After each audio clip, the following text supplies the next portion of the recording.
Então, pessoas, precisamos entender inicialmente como lidar com a prova. Recebi a bomba na mão. O que eu faço com ela? Sai correndo? Escrevo uma receita de miojo, como aconteceu em algumas edições do Enem?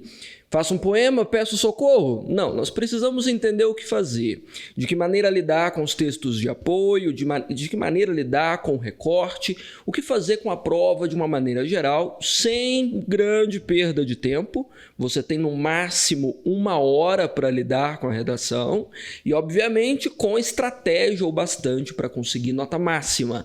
Mesmo que o tema seja desconhecido, mesmo que a proposta seja um monstro, mesmo que a sua vida dependa desse texto, nós precisamos saber como lidar com isso, não é? Olha, o primeiro conselho que eu te dou é dar uma boa olhada no recorte antes de olhar os textos de apoio. Nós sabemos que tanto para a lógica do Enem, quanto para a maioria dos vestibulares, assim como a lógica dos concursos públicos também, demanda um atendimento completo do recorte da proposta. E isso jamais pode ser deixado de lado. Então tome muito cuidado com esse recorte, com essa frase. Veja, por exemplo, vou usar de referência para você a proposta do Enem de 2019. E se a sua memória for boa, você deve se lembrar que a proposta era sobre democratização do acesso ao cinema no Brasil. Como é que eu sei que isso é um recorte? Está entre aspas. Não é possível. Algumas provas vão colocar isso em negrito. Você vai saber o que é o recorte. O que fazer com ele, se eu faço um SOS com a frase ou o que eu apronto com ela. Bem, então o que você precisa fazer nesse momento? Você precisa marcar quais os termos você considera chave dessa frasezinha. Quais palavras dessa frase definem o problema? Então veja, nessa proposta do Enem de 2019, nós tínhamos democratização, acesso e cinema no Brasil. 3. Quase todas as provas da última década para cá envolvem 3 recortes principais, 3 palavras-chave. Abrindo isso um pouco mais para a realidade das outras provas também, de todas as edições do Enem, dos vestibulares e dos concursos, vão de 3 a 5. Então você sempre vai ter de 3 a 5 palavras-chave dessa frase dada para você como recorte. O que você precisa fazer com essas palavras-chave? Você precisa repetir. Ah, mas eu já ouvi que é errado, eu já ouvi que é feio, eu já ouvi que não se deve repetir palavra no texto. Dane-se o que você ouviu. Nós não queremos que você faça um texto bonito. Nós queremos que você faça um texto eficaz. A redação precisa funcionar. Porque o negócio aqui não é colocar a sua redação no jornalzinho da escola, nem ganhar Nobel de Literatura. O negócio é ganhar nota, é te aprovar, não é isso que você quer? Pois então, se é isso que você quer, repita. Então significa que o bom candidato de 2019 mencionou democratização do acesso e cinema no Brasil em todos os parágrafos da redação. Nada de deixar subentendido, nada de deixar nas entrelinhas. Repita. Então, o ideal é que o primeiro passo com a redação, quando você está com a prova diante de si, é marcar essas palavras-chave, separá-las ali num cantinho para você se lembrar de usá-las em todos os parágrafos do seu texto. Combinado? Segundo passo. A análise dos textos de apoio. Ah, não vou ler isso não, professor. Estou com preguiça. Não tenho tempo. Quero escrever rápido. Tem muita questão de matemática para fazer.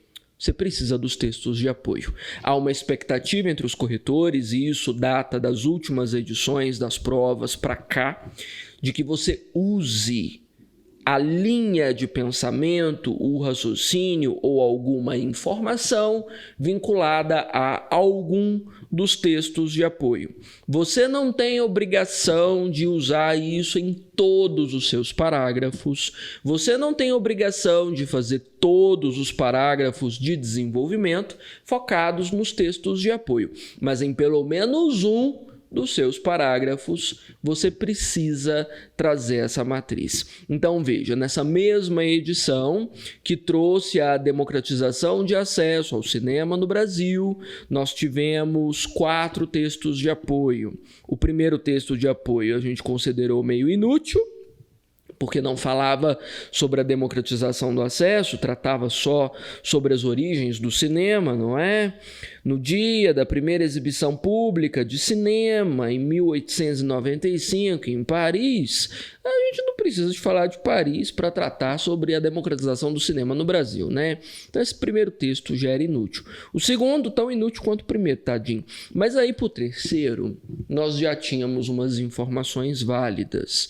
Nós tínhamos o famoso infográfico, que é realidade para quase todas as provas, né? Ou é um infográfico, ou é uma charge, algum texto que não seja só o verbal. E aí havia sobre a ampliação da TV, do acesso ao TV, a ampliação dos serviços de streaming, não é assim? E das pessoas que vão ao cinema ou não para ter acesso aos filmes. Bom, isso já era uma linha que você deveria abordar no seu texto, sobre como a TV ou como os serviços de streaming, ou a internet, ou a tecnologia interferem na frequência ao cinema. Já era uma problematização. E o texto 4, que na minha opinião era o mais relevante, tratava da dinâmica do espaço urbano, porque a questão de democratizar o acesso ao cinema envolve ter meios para se chegar até os cinemas, não é? Pois bem, então, envolve uma dinâmica de mobilidade urbana, das vias públicas, até do próprio preço do cinema para torná-lo acessível. O quarto texto tratava disso, ou seja, a maior parte das cidades do interior não tem acesso a estruturas de cinema como conhecemos em cidades de médio e grande porte, não é? Da mesma forma, falavam sobre expansão de shopping center, sobre esse crescimento ter gerado um acesso insuficiente aos cinemas, as áreas de renda mais altas privilegiadas, ou seja, as desigualdades regionais e econômicas vinculadas ao acesso ao cinema.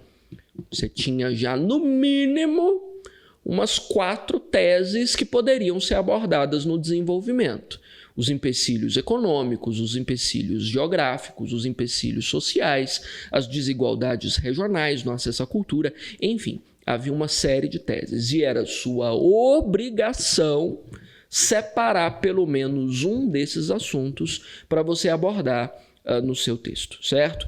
Então, o que eu quero dizer para você? Estou querendo te dizer que o texto de apoio não pode ser desprezado. Não é uma leitura extra. Não é só para ter uma noção do que é o tema. Não é só para isso. Em torno do texto de apoio existe uma expectativa sobre o que o candidato pode ou não abordar dentro do seu texto. Se o candidato constrói uma redação completamente alheia à abordagem do texto de apoio, você escapa da expectativa da correção e provavelmente sua nota escapa junto. Então é imperioso, é fundamental, é necessário seguir pelo menos uma das abordagens do texto de apoio para você construir pelo menos um dos parágrafos do seu texto. Estamos conversados?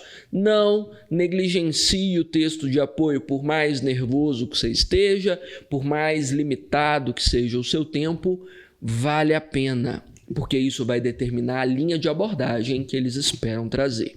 Então você já tem aqui os 2 passos mais importantes na construção do seu texto.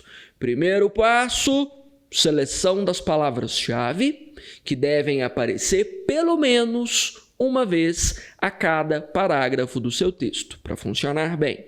Segundo, análise dos textos de apoio, selecionando pelo menos uma linha de discussão para trazer na sua redação. A dúvida que sempre fica, professor, nesse texto de apoio aqui tem uns dados estatísticos. Posso usar esses mesmos dados estatísticos na minha redação? Não, nunca, jamais. Mas é um vestibular, não pode? Não, Nunca, jamais. É um concurso público, posso adaptar? Não, nunca, jamais. Não é uma prova para testar suas habilidades de copista. Não é uma prova para testar sua letra. É uma prova para testar seu conhecimento. Então é óbvio que você não pode transcrever uma informação que está no texto de apoio. Ah, mas eu não sei absolutamente nada sobre esse assunto. Fecha a prova e vai embora, volte na próxima edição. Para fazer uma prova, você precisa ter se preparado para ela. Para matemática, você vai sem conhecimento? Você vai fazer uma prova de matemática sem saber um básico de trigonometria ou as fórmulas essenciais de álgebra? Você não vai. Você não pode ir. Você não vai para uma prova de química sem saber o básico, por exemplo, de isomeria ou de qualquer outra base. Você precisa saber. Ou seja, para a redação é a mesma coisa. Todos nós temos os temas mais cotados e as linhas argumentativas que podem ser abordadas. É óbvio que você precisa ter conhecimento. Entendido? O texto de apoio te dá uma pista, te direciona um primeiro passo, te direciona uma linha argumentativa, mas não te dá o direito de copiar. Copiar está proibido. Você pode adaptar, você pode falar sobre o assunto, você pode falar sobre aquele assunto que o texto de apoio abordou, mas você não vai transcrever as informações de lá para dentro da sua prova em hipótese alguma. É o seu conhecimento que está sendo avaliado, não a sua habilidade de cópia. Estamos conversados? Então, os 2 primeiros passos mais importantes você já deu. E o terceiro passo, óbvio, é o planejamento da sua redação. Olha, eu ouso dizer para você que planejamento é mais importante para uma redação do que saber regra gramatical. Sim, sem dúvida, sem sombra de dúvida, é mais importante. É muito mais importante que você saiba organizar-se antes de começar a escrever. Nunca comece o texto direto no papel. Ah, vou escrevendo aqui, como se você estivesse psicografando uma alma perturbada. Não, você precisa organizar.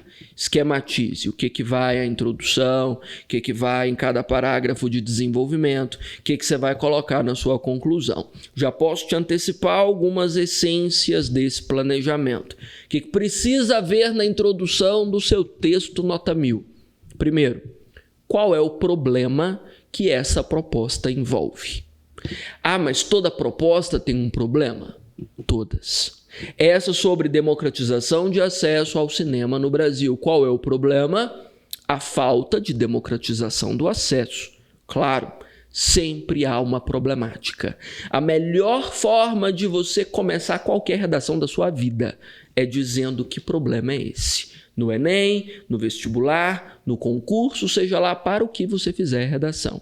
Logo depois dessa problematização, contexto.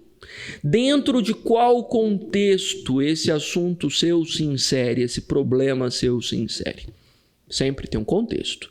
Bom, esse contexto pode ser histórico, pode ser geopolítico, pode ser sociológico, pode ser filosófico, pode ser literário, pode ser cinematográfico, pode ser da série, do filme, da novela que você assiste, mas é preciso trazer um contexto. Nesse caso aqui, nós estávamos falando sobre o acesso ao cinema vinculado aos processos de urbanização. Não foi isso que o texto 4 me disse para transcrever, para construir? Então, uma das melhores formas de fazer isso era o quê? Adivinha? Trazer ali algum contexto da urbanização. O processo de urbanização brasileiro, a partir dos anos 50, intensifica a malha viária ou cria um outro formato de mobilidade urbana ou uma nova distribuição de centros culturais, e isso nem sempre dá acesso a todas as pessoas. É simples, é curto, mas é fundamental. Então, no seu planejamento vamos lá, na introdução, problema, contexto. Logo em seguida, posicionamento, julgue. Como isso aí interfere para as pessoas? É ruim? É neutro? É vantajoso? quase sempre é ruim. Afinal de contas, redação não existe sem a existência de um problema, não é? Não falamos isso? Então, e logo depois, os tópicos para sua redação. Quais são as teses a serem abordadas em cada um dos parágrafos de desenvolvimento? 2, sempre 2. Então, no seu planejamento, tá aí, recapitulando na introdução, listinha, problema, contexto, posicionamento, tópicos. Esquematize antes, não saia escrevendo, ponha num cantinho no papel o que eu quero, o que eu posso, o que eu consigo escrever em cada um desses itens. Problema, contextualização, posicionamento, tópicos, 2 probleminhas. Podem ser tópicos vinculados aos textos de apoio, ou pelo menos um deles vinculado aos textos de apoio, como mencionei. E em seguida, vamos ao planejamento do desenvolvimento. Qual vai ser o assunto de cada parágrafo? Cada parágrafo, um assunto só. Posso escolher um dos vieses do texto de apoio, por exemplo, eu poderia fazer um parágrafo sobre a influência danosa do streaming para a dinâmica do cinema. Por que eu tenho que acrescentar esse danosa? Redação não é problema? Eu preciso julgar. Alguma coisa é ruim, né? 2 tópicos, poderia ser a influência danosa do streaming e o desenfreado processo de urbanização sem planejamento. Maravilha, tenho 2 tópicos. Planejamento do desenvolvimento, tópico frasal, beleza. Campo teórico, referência teórica obrigatória. Não tenho referência teórica, professor? Você tem que ter. Nem que seja uma referência coringa, daquelas que se encaixam em todos os textos, você tem que ter. Sua intenção é ter mais de 900 pontos? É um rendimento acima de 90%? Tem que haver um referencial por parágrafo. Isso é indiscutível. Não há redação acima dos 900 sem esse referencial. Não dos últimos anos para cá, certo? Então, referencial, exemplo, onde isso se aplica à realidade e consequência. Planejou o texto, organizou o esqueminha, ótimo, agora sim você pode começar a escrever. Recapitulando, palavras-chave recortadas da frase tema, análise do texto de apoio com a seleção de pelo menos um assunto para você levar para sua redação e esquematização. Planejamento, que não pode faltar de maneira alguma. Só assim você pode partir para o seu texto. Combinado?